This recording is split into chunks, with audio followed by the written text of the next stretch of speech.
Not sure how we're going to do this, as I probably ought to sit down here on the end. We're kind of like in the shop. We spent some time up on the hill, and both of us are moving kind of slow. Kind of You know what? slow. It's okay. We're out of shape. We haven't had any exercise.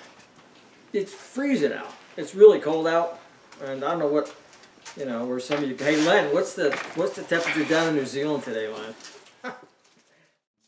And the 372s, and I'm still trying to figure out as I go through all this, what did I need common service tool for? And I don't.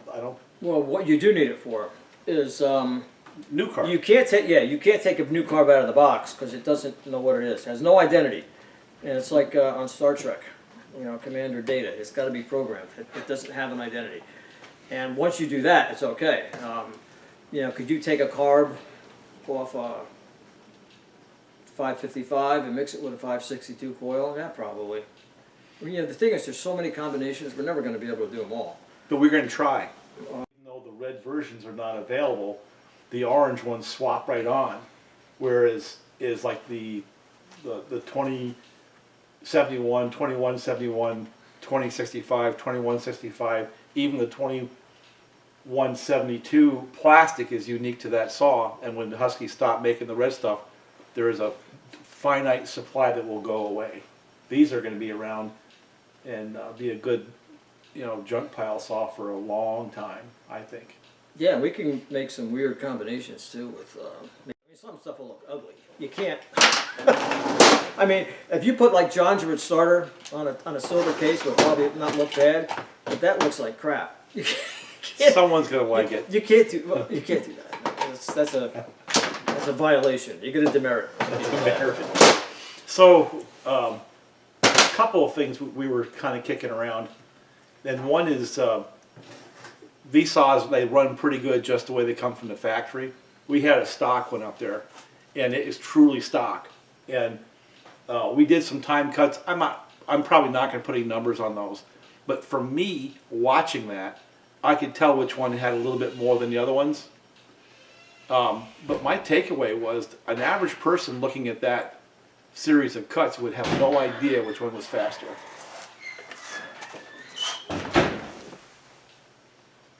Oop. Oh. Hot chocolate break. More rambling. Most of the hot chocolate break.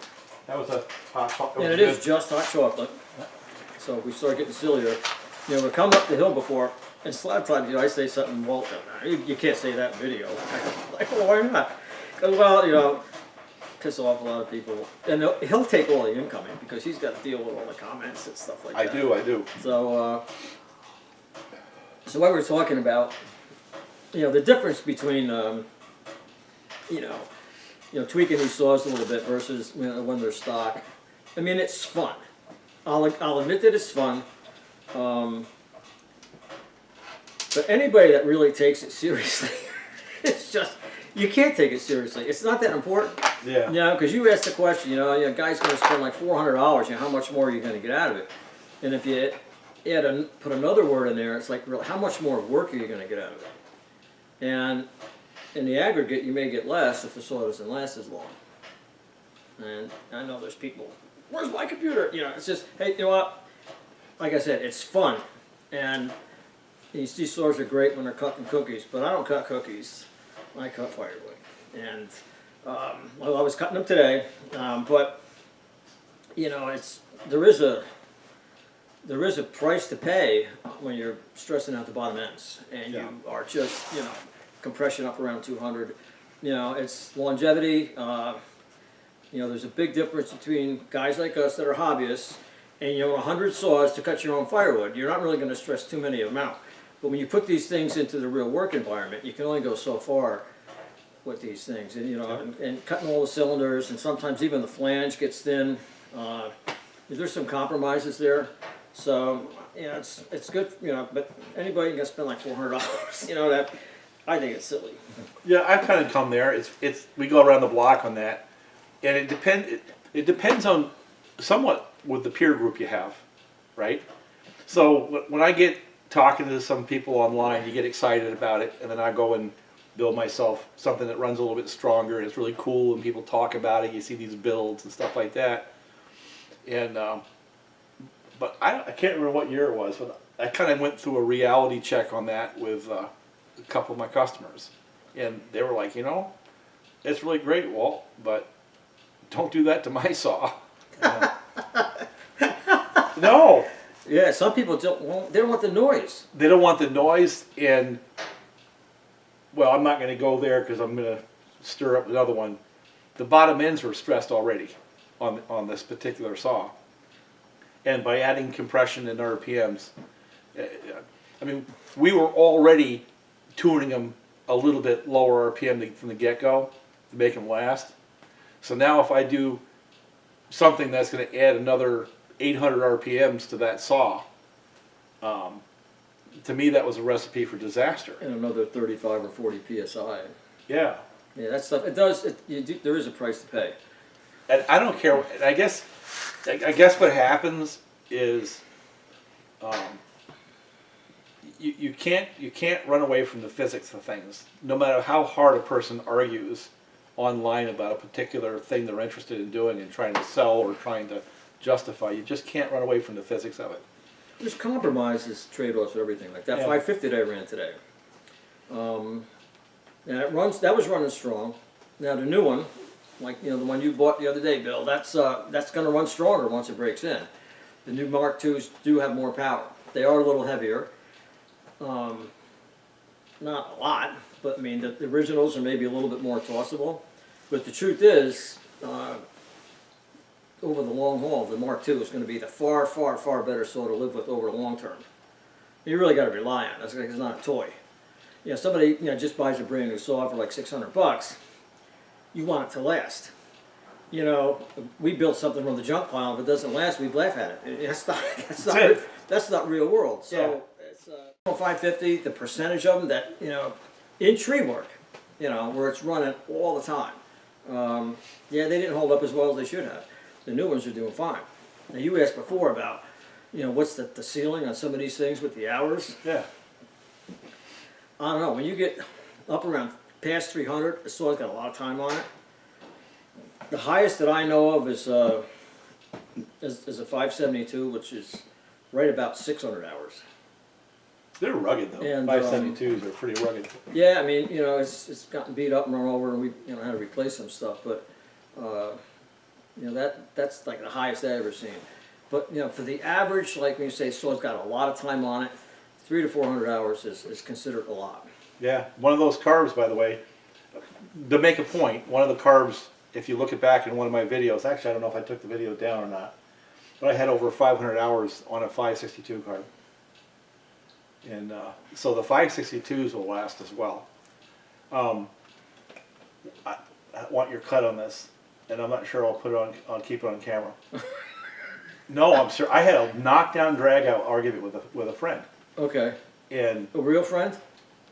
I mean, a long-term friend or just... No, not a long-term friend, but a person who I would consider a friend. And it goes along these lines.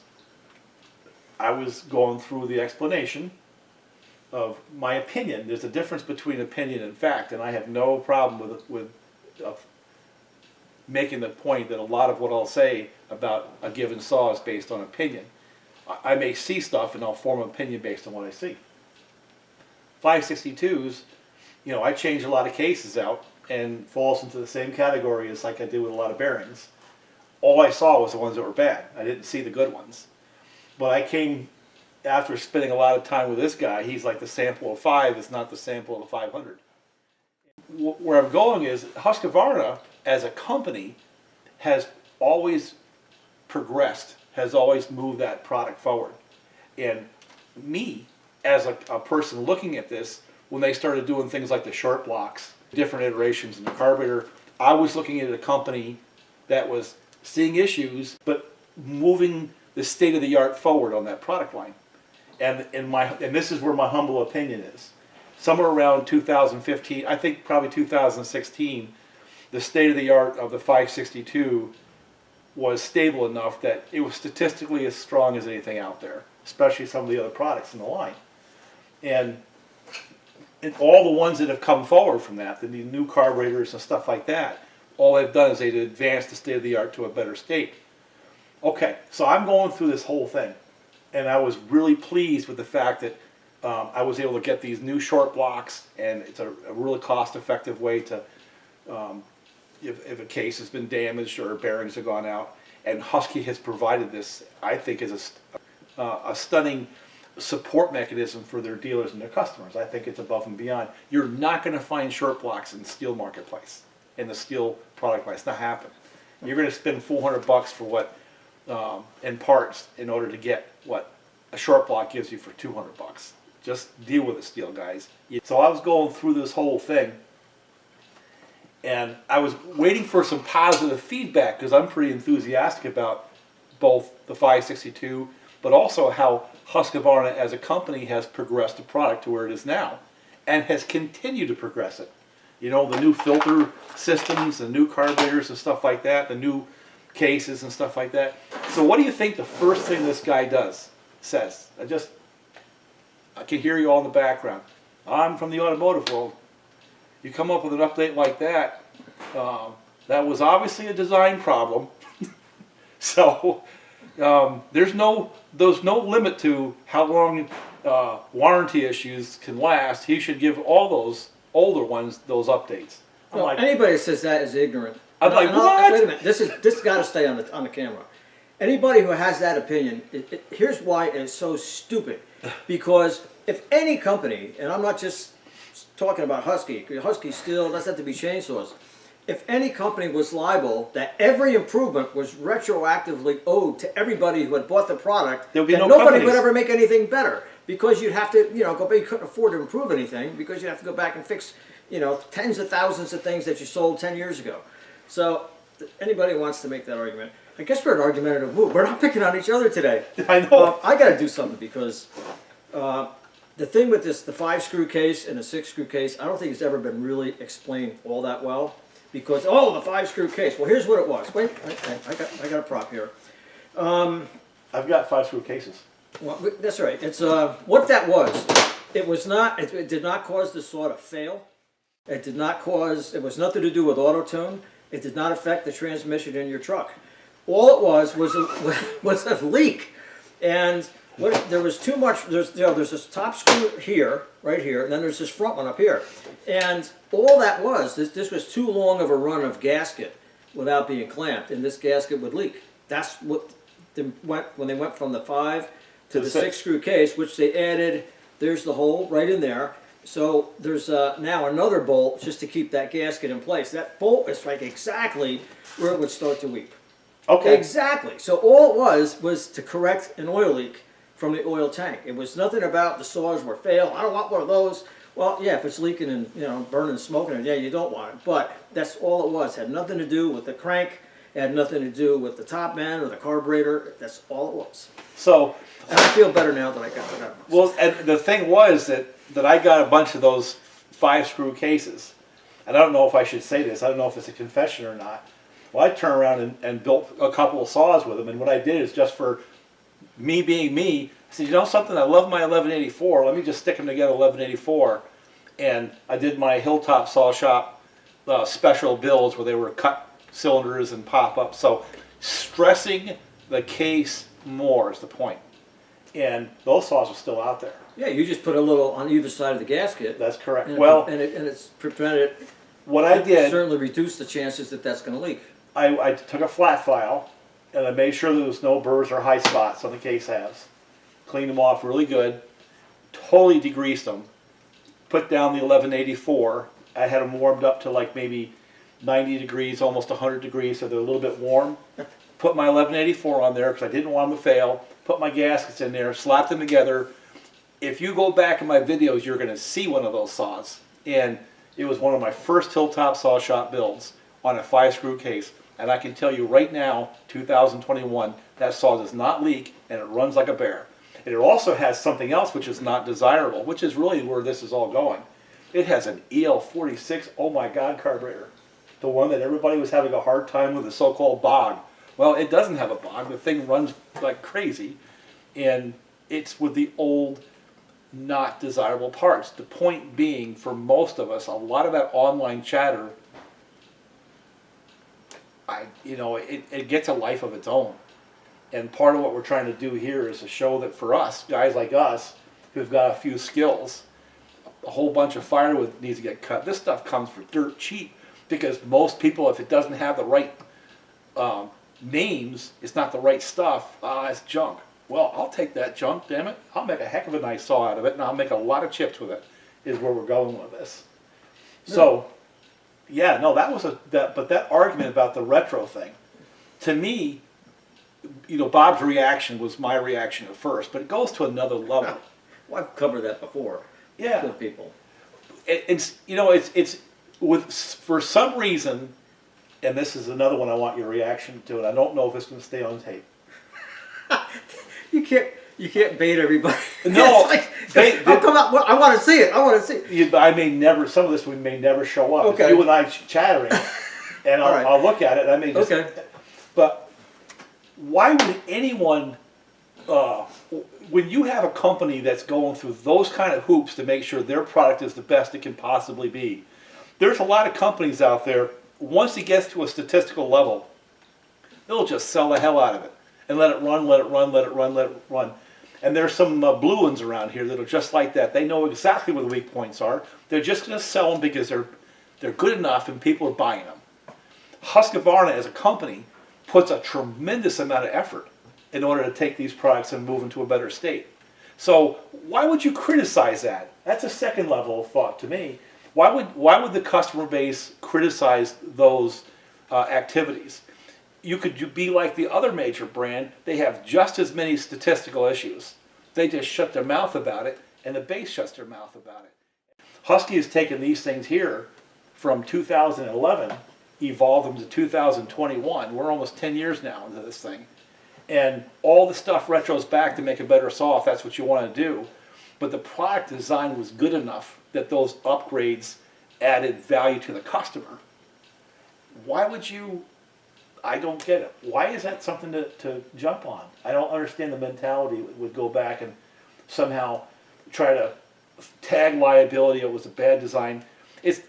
That's unique to the Husqvarna world, in my opinion. I don't see that in the other brands.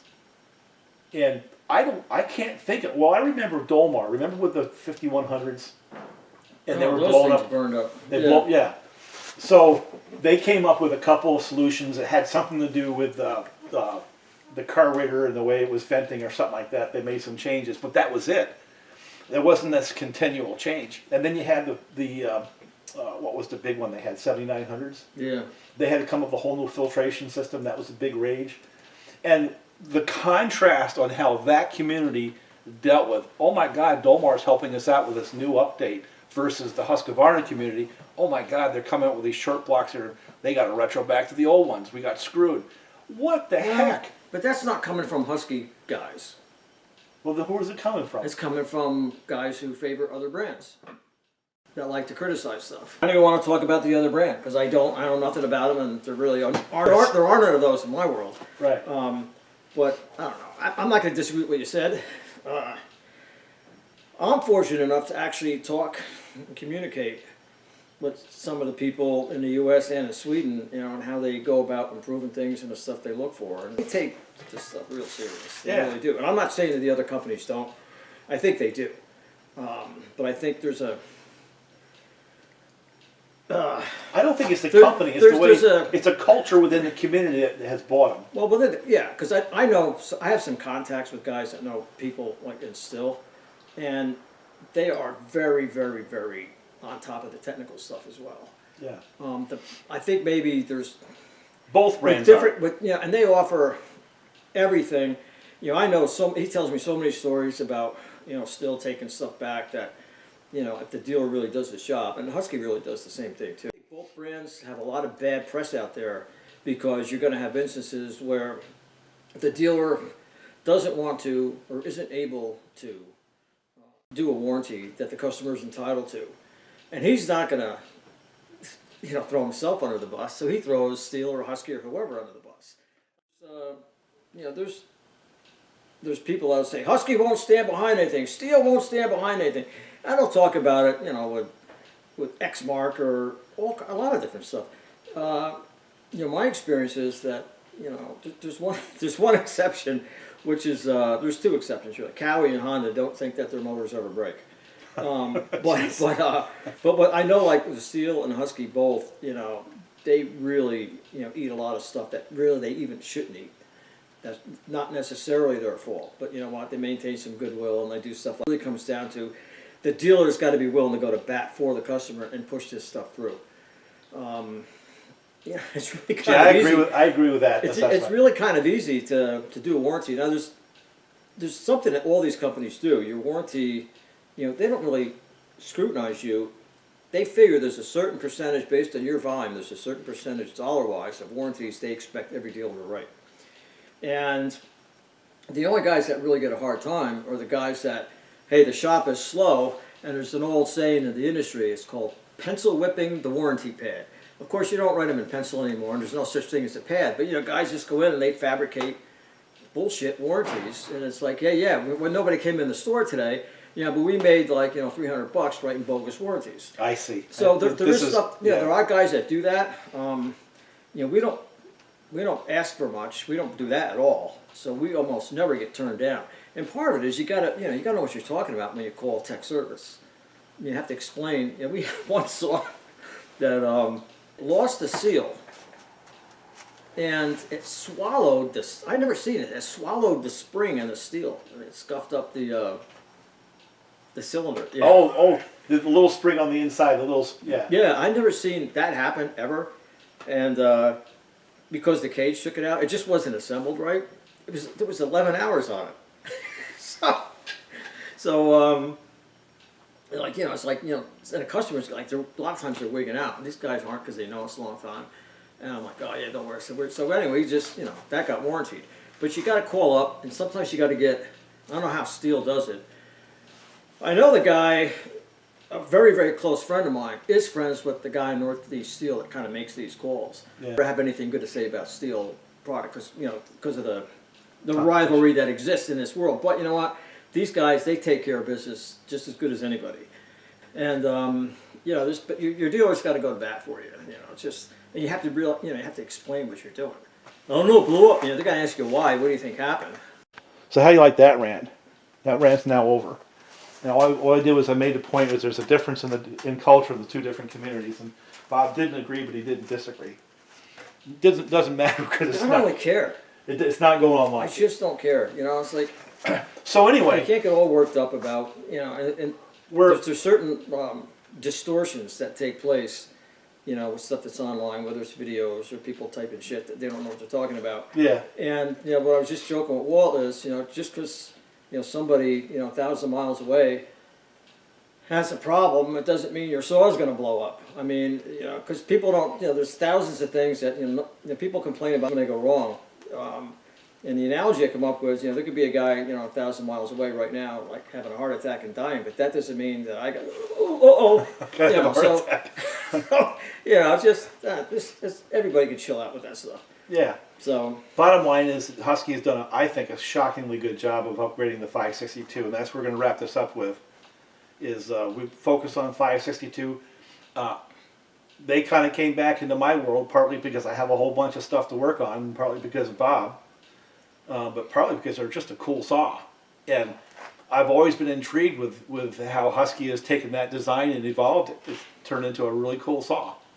And I guess the two different directions I'll take this away is the one is, rather than try to, turn that into a negative, it's evolved because there was some kind of a flaw. I think it's a company culture of what they've done. They've taken that thing and evolved it into a good solid saw, and we should appreciate that. Is my opinion. And that's where I'm going to end it on that. In the 372, they did the same thing. I had a whole bunch of issues in the beginning, and because like Bob was pointing out, I always had the catastrophic saws. I haven't seen anything come apart on the later ones, the 2017 and later. I'll say it over and over again. I've never seen one come through the shop with a bad bearing. The difference between Walt's shop and my shop is that Walt's shop is the emergency room at the hospital. That's true. He only gets the accident victims and the people that are near death. Where my shop would be a little bit more like the your general practitioner. You know, you get patients that have a runny nose. So that's why a lot of the stuff that he sees is, you know, which other dealers thump on him all the time because they can't do, you know, the more catastrophic work and the bottom end work. They don't want to be bothered with it.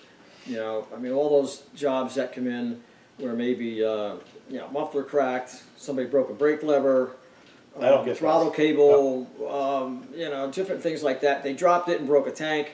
You know, that's the bulk of the repair work that I see, and that's he doesn't get those jobs. I don't get any You know, of they that only stuff. dump the, like, you know, the catastrophic stuff on them. So anyway, I gotta hit the road. It's I'm cold. going south. John, I'm coming all the way down because it's supposed, even down by me, it's supposed to get down to the single digits again tonight. See, you don't have the definition. And it's going to be up around 60 in 2 or 3 days. So we Yep. just picked one more last day to freeze our asses off in the snow. And I think the definition of win here is if we get John to have a 562 instead of a freaking steel. Yeah, I wonder if I could give him one. Maybe that's what we do is we take one of the stockers and give it to John. Hey John, what do you think of this? Yeah, I can put that out. He'll say yes and make you set it down. Yeah. All right. Okay. Thank you very, very much for coming up, Bob. I'm going to shut the camera off.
$300. That's a 572 set of cases. And I want to see whether or not these bearings are something that can be found in the local bearing stores. Good case. So I have a good case half out of this. But look at the way that's machined. I mean, that literally is machined. And that's really cool.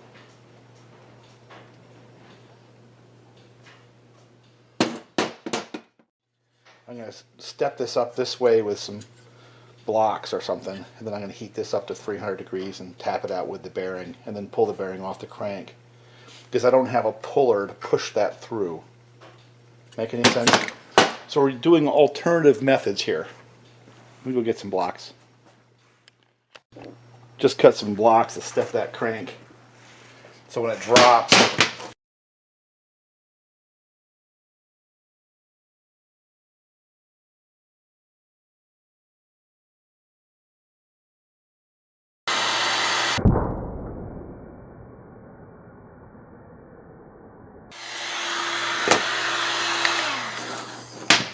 so it dropped out at maybe 300 degrees. That's about right. So now we have to get that off the crank. And boy, look at all that nylon all packed up in there. Look at that.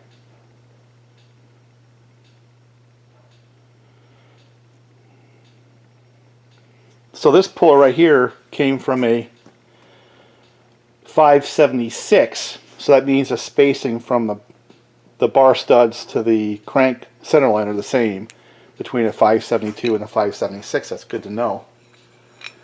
Which means the Husqvarna tool will work too.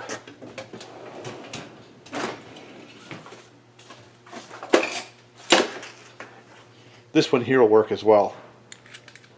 I've been looking for a guinea pig on these damn things for a while, and I may have come up with one.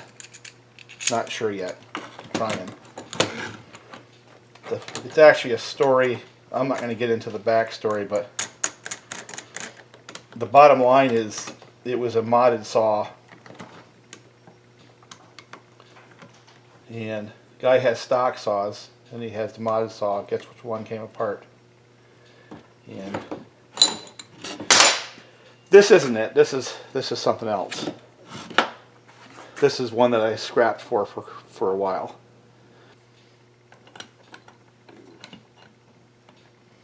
The point is for me that especially with the guys who do, and as they say, specialize in decking and porting saws, you can deck a saw, deck a cylinder, and ruin the saw because you've now altered the base of the cylinder relative to the bore and stressed the bottom end.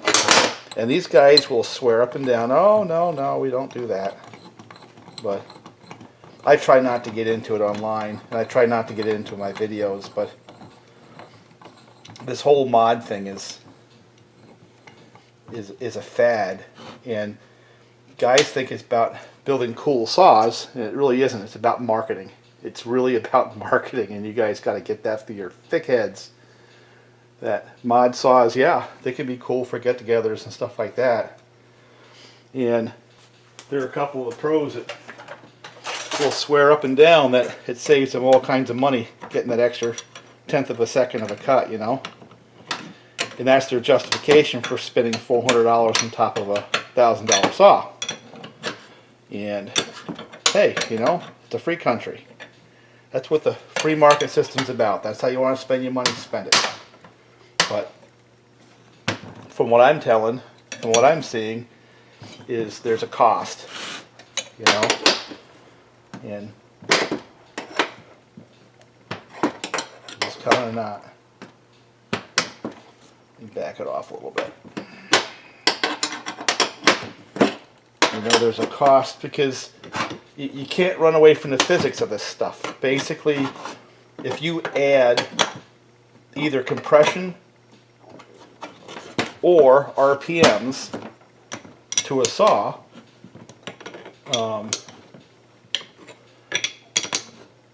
you're adding stress to the bearings and the crank. You can't run away from the fact that you take one of these things, and let's say you have a saw that runs 10,000 RPMs in the wood versus an 11,000 RPM in the wood. There's a 6 million revolution difference over a period of 100 hours in that bearing.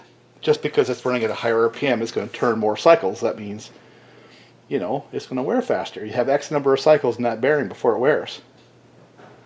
So making it spin faster means it wears faster. It's just that simple. It's math, right? And the same with increasing compression. Now the load on that bearing is more. It's a cyclical load, and it's more. And you just can't get away from that. So you add that to the fact that some of the machining practices used are going to create issues, potentially. And then what you have a situation where you just spent $400 to reduce the life of your saw. And I don't care how you run the numbers. You do it because you want to, because you like to. But it's very hard to really justify it based on a productivity increase. Now there are going to be some that do. I mean, there's some of the guys out west, for example, in the Pacific Northwest, where they're running up and down hillsides, and if they can get a cut done 30% quicker, it's going to make them a lot more money. There we go. So now we have a good crank too. Look at all that nylon in there. Oh my God. So this is a saw that had the nylon cage bearing fail. But we also now have a set of bearings that we can look at to see what the 572s truly have, which is the reason I'm doing this exercise. The first thing I want to know is if they're the same size as like a 390. Outside diameter is,